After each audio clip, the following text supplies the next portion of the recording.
नमस्कार, मैं कादम्बिनी शर्मा हूँ आपके साथ। एक बड़ी पुरानी कहावत आपने सुनी होगी कि मन के हारे हार है, मन के जीते जीत। अब राष्ट्रपति ट्रंप ने यह तय किया है कि वो जीत गए। अब जीत के बाद वो कह रहे हैं कि वो डील करेंगे, और ये डील जो है उसका प्रस्ताव ईरान की तरफ से आया है। ये सब कुछ वो कह रहे हैं, लेकिन अचरज की बात यह है कि इस धरती पर सबसे पावरफुल, सबसे मजबूत देश का अगुआ राष्ट्रपति ये बयान दे रहा है कि उसका देश एक युद्ध जीत चुका है।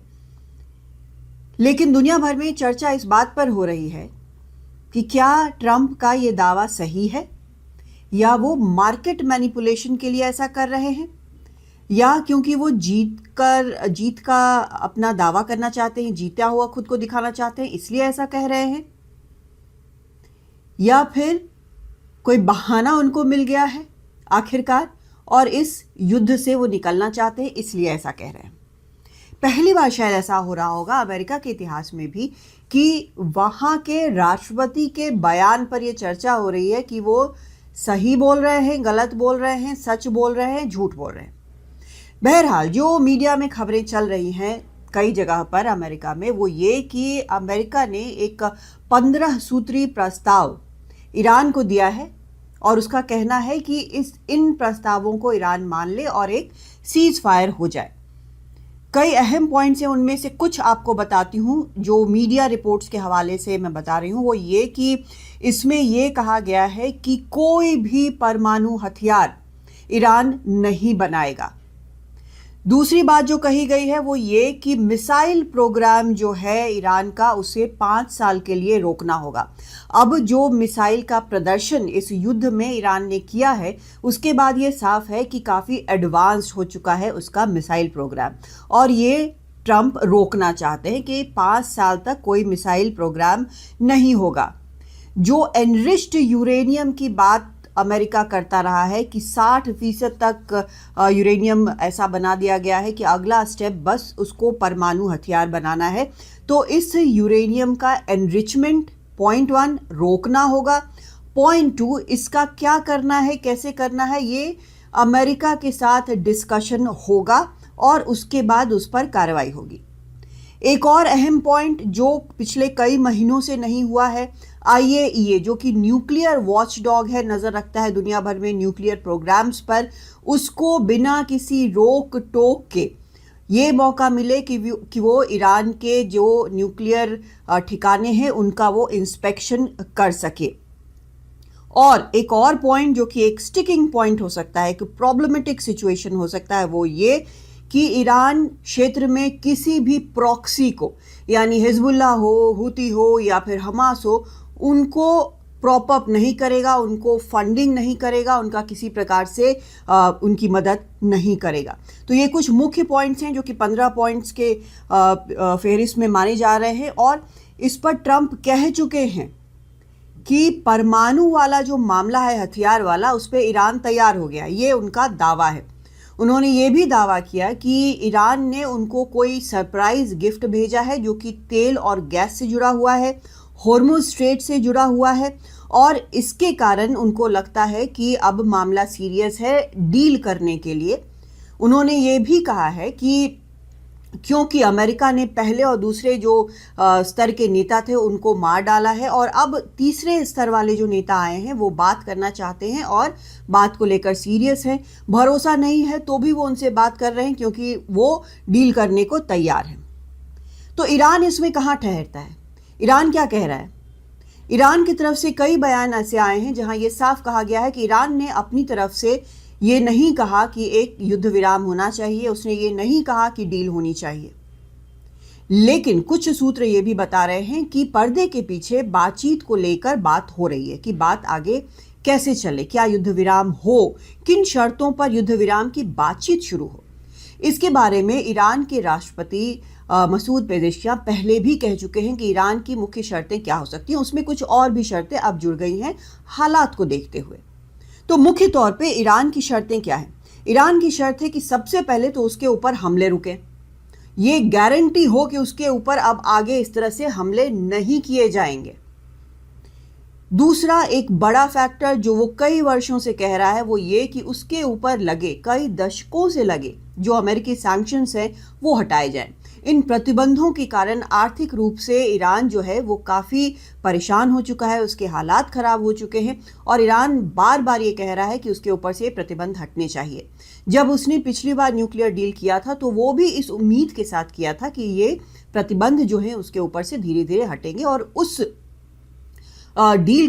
डील से राष्ट्रपति ट्रंप बाहर निकल गए थे और अब वही उसमें जो एक प्रावधान था न्यूक्लियर एनरिचमेंट को लेकर, आईएईए के इंस्पेक्शन को लेकर, अब वही वो अपने प्रस्ताव में वापस डाल रहे हैं, घूम फिर कर वहां पर वापस आ रहे हैं। खैर, तो ईरान का एक और जो शर्त है वो ये कि, और ये अहम शर्त है कि मिडिल ईस्ट में अमेरिका के सारे ठिकाने, सैन्य ठिकाने बंद किए जाएं। वो बिल्कुल साफ तौर पर ये कह रहा है कि ये सैन्य ठिकाने बंद होने चाहिए। अमेरिका को हो सकता है इससे समस्या हो, क्योंकि इन ठिकानों के जरिए न सिर्फ वो आश्वासन देता रहा है खाड़ी के देशों को कि उनकी सुरक्षा के लिए ये ठिकाने हैं, बल्कि इन्हीं ठिकानों के जरिए वो अपना दबदबा भी एक क्षेत्र में बनाकर रखता है। तो ये एक बड़ा अहम फैक्टर है। अब बाकी देश जो हैं, जो खाड़ी के देश हैं, उनको कहीं ना कहीं शायद ये भी एहसास है कि सैन्य ठिकाने होने के कारण अमेरिका के उनके ऊपर ईरान के हमले हुए हैं। तो अब उनको ये चुनना होगा कि वो अमेरिका पर भरोसा करें या फिर ईरान पर भरोसा करें। यहाँ पर आईआरजीसी के जो एक प्रवक्ता है उन्होंने ये भी कहा है कि सभी इस्लामिक देशों को, भाइयों को साथ में आना चाहिए और एक सुरक्षा सिस्टम बनाना चाहिए जिसमें अमेरिका या इजराइल का कोई हाथ नहीं हो। उन्होंने ये भी सवाल पूछा कि क्या आपके लिए एक गोली भी अमेरिका चलाएगा?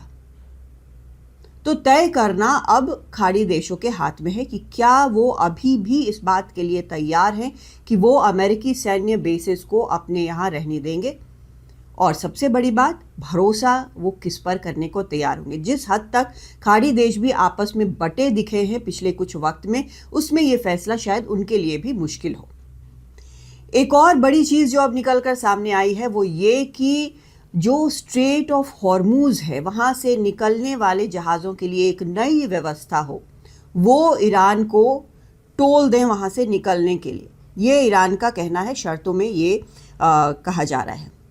तो ये सभी चीज़ें, ये शर्त कहाँ से आ रही है? असल में ये माना जा रहा है और ये कई सूत्र बता रहे हैं कि इस बार निगोशिएशन किस दिशा में कैसे जाएगा वो आईआरजीसी, जो रिवॉल्यूशनरी गार्ड्स हैं, उनकी तरफ से ये तय किया जा रहा है, उनके लोगों की तरफ से ये तय किया जा रहा है। मतलब ये कि पहले जो स्थिति थी कि स्ट्रेट ऑफ हॉर्मूज खुला हुआ था, सैन्य बेस थे, ये सब कुछ था, उससे भी ज़्यादा दुरूह स्थिति आज की तारीख में है, जिस पर राष्ट्रपति डोनाल्ड ट्रंप को निर्णय लेना है कि वो युद्ध विराम, युद्ध खत्म करने पर बातचीत करेंगे या नहीं।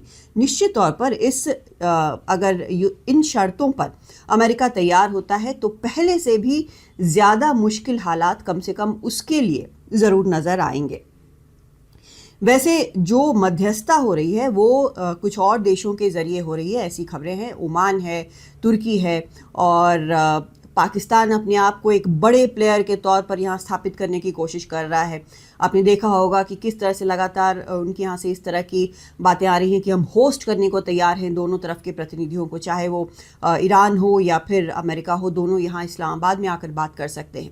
ये भी पता चला है कि राष्ट्रपति ट्रंप ने आज से मुनीर से, जो सेना के अगुवा हैं वहाँ पर, उनसे बात की है और शहबाज शरीफ ने एक पोस्ट किया है मंगलवार को देर रात। उसमें कहा गया है कि हम दोनों पक्षों को होस्ट करने के लिए यहाँ इस्लामाबाद में तैयार हैं। उसको रीपोस्ट किया राष्ट्रपति ट्रंप ने, एक तरह से उनकी बात की पुष्टि कर दी कि इस तरह की बात हुई है। अब ये बैठक वहाँ होती है नहीं होती है ये अलग बात है, बातचीत किस तरह से आगे बढ़ती है नहीं बढ़ती है ये भी अलग बात है, लेकिन यहाँ पर अपनी जो विलिंगनेस है, अपनी जो सहमति है, वो राष्ट्रपति ट्रंप ने ज़रूर दिखा दी है। तो एक तरह से ये अपने आप को करीब भी दिखाने की कोशिश है अमेरिका की, और ये भी बताने की कि इस क्षेत्र में वो ये एक पोजीशन रखता है कि वो इस तरह की चीज़ कर सकता है। और एक अभी अगर देखें तो पाकिस्तान बहुत इंटरेस्टिंग जगह पर है, उसके लिए बहुत ही मुफीद जगह है।